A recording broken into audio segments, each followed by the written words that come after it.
দিব পুদিনা পাতা, হ্যাঁ লবণ এতটুকু? দিতে, হ্যাঁ দাও। আর আর সামান্য একটু দাও।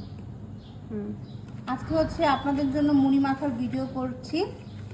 আমরা কীভাবে মুড়ি মেখে খাই, আপনারা কীভাবে খান সেটাও কমেন্টে জানাতে পারেন। আমরা কীভাবে খাই সেটাই আমি হচ্ছে জানছি। প্রথমে পেঁয়াজ, কাঁচামরিচ, লবণ আর পুদিনা পাতা একসাথে ভাবে কি করে ভালো করে মেখে নেব। আলু বেগুনি অল্প করে মুড়ি মাখবো, কারণ ওগুলো খেয়ে পেট ভরে যাবে।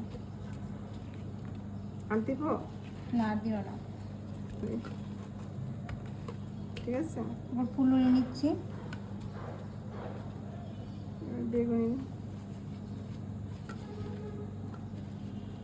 এটা আলুর চপ আম্মু, আলু চপ বলে এসেছি। তোমার রোজায় ধরছে। আর দিব, এই যে ডালের বড়া, আর দিব। এটা অনেক শক্ত। এটা ভাত খেতে